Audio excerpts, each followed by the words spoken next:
all within 10 months. All in that one year? All in 10 months. Yeah. Yeah. So I'd left Northcote, Westlake, and then I went to Northcote Rugby Club, played a year to 18 months, and then that's when I played New Zealand 21s, and eventually played Harbour, and eventually went on to the Blues. Oh, wow. And yeah, so it was quite quick. It was quite quick. Who was vying for that number 8 spot as well? Was it Mosse? Nah, those boys are a year above me. Oh, okay. Mosse and then Mosse and Waxing, they were a year above me. Our year was... That's stiff competition so at that time. It was tough. You still had Lomu, you had Hunga. Who were the others? You had Josh Blackie, Johnny Leo'o. Yeah. You know, all the young cats. My year was myself, George Nawapu. He was at Connect for a while. Lomu, Jerome Kaino was there. We had a good 7, Jonathan Poff. He was a good boy. He's from down in Christchurch country. Yeah, he was down there. So my opposition, who was I up against? Chris Aho and Thomas Waldron. Oh wow! Yeah, those were the two boys. So I was lucky, to be honest, because Thomas pulled out. I think he got injured during NPC, and then I managed to get that position. So I was quite lucky. Oh wow! And then from the Blues, you kind of came out of nowhere. Yeah. Killed it for that time you were there. And you were playing in that was the year when the Blues were dominating. Yeah, so 2003 they won it, and then I got selected 2004.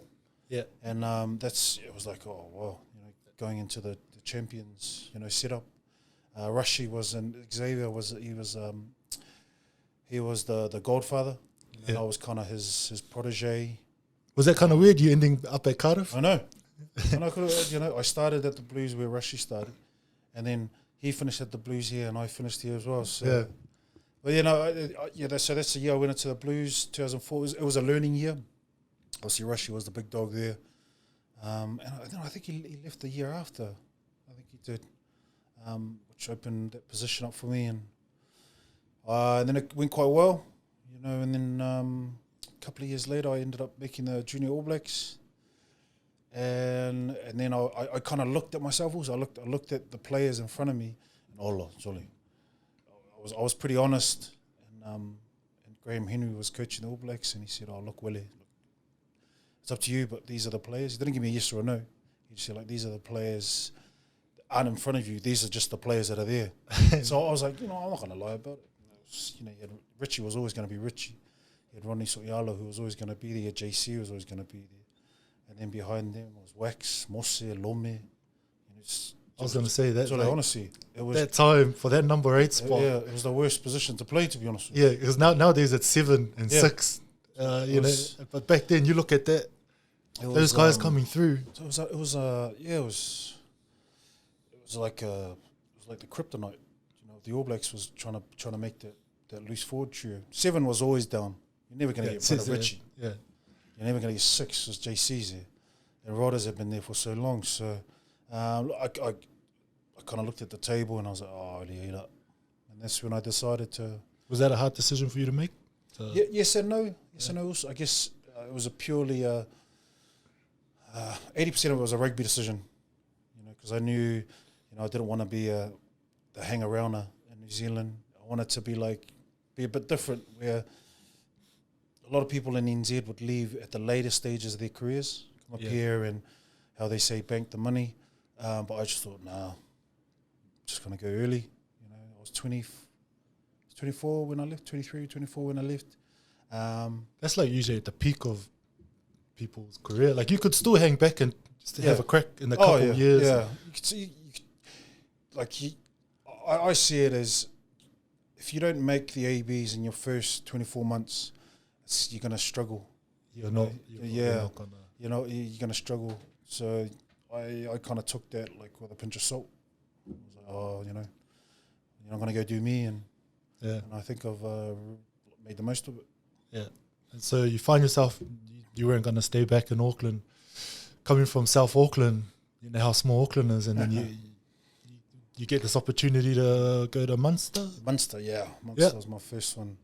Yeah, it was tough, bro. I'm not gonna lie. It was a lot of reasons. I came over. I had a shorter recon.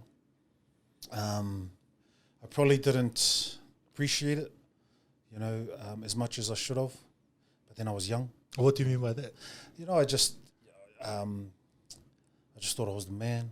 A bit of a chip on your shoulder. Yeah, I just thought, I come from NZ, blah, blah, blah, blah, blah. And it's all a baptism of fire, bro.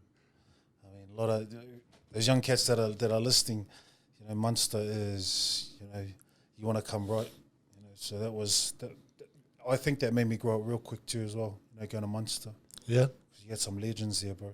Yeah, New Zealand's small, eh? You don't realise, you think New Zealand's big, but when you finally leave New Zealand and then you go like to a different country, like say like Scotland or you somewhere in Europe or anywhere, you kind of like realise, I used to think we were solid back home, but you got there's other guys that are solid in other countries as well, Yeah, it just shows how isolated we are as Kiwis and as Polynesians, because we're all the way on that side of the world, and so that was definitely an eye opener. Down in Cork. You played with Lefemi Muffy. Yeah. So if you go back to my NZ days, I played with Muffs, and it wasn't New Zealand. It was like a Barbarians team. Yeah, me and Fames played, and then I lost touch with them, just as you do. But I played with Dougie Hull and Rotapoki, who were at Munster as well. Yeah. Did you play that game when you guys done the haka? No, I was injured because I come over from my shoulder recon. Oh, okay. So it was Fames, Rua, Dougie, and another Kiwi guy, Jeremy Manning. So that was some noise then. Yeah. I always thought about it. I was like, because when who did it? When the All Blacks, when the All Blacks did the haka, the crowd went quiet. But then when the New Zealanders and the Munster team did the haka, Rua and them, you couldn't hear them because the crowd went crazy. I just thought it should have been the opposite. Yeah. And I was like, oh man, because I was talking to Dougie afterwards, and he was right next to Rua, like this close, but he couldn't hear him. That's how loud it was, So, but yeah, that was the tingling on the back of the knuckles. Yeah, they're one of the kind of career highs. Yeah. Got it to not to be a part of it, but at the same time, pretty chuffed that I was there to witness it. Yeah, it would have been good to catch up with some of the boys as well. And we managed to have a little catch up because people don't know I played with because Jonah came to the game. Yeah, and I'm quite lucky to have played with Jonah at Harbour. That's what I saw your picture on Instagram. Yeah, and I was like thing, and then I was like, Jonah, whoa! But I was buzzing out because I was like, "There's not many people that you've just finished." Yeah, but you actually got to know and play with Jonah. Am I older? Well, I was actually, I don't know whether to bring it up, but I was like, "Man, that's Jonah, man." Like, no, that's No, so this was Jonah's back end. Sorry to take it back. He was here in Cardiff. Yeah. He came to Cardiff, and then he came back to Harbour, and that's where I was lucky to play with him. So he's the man, bro. Yeah, just oozed charisma, just cool cat, didn't because I guess as youngsters, I don't want to we didn't idolize him, but we put him up there because he was the first. Oh, sure. He was the first one of us, I guess. And he was pretty much the first professional player, wasn't he? Yeah, I always say to this day he was the one that put rugby on the map.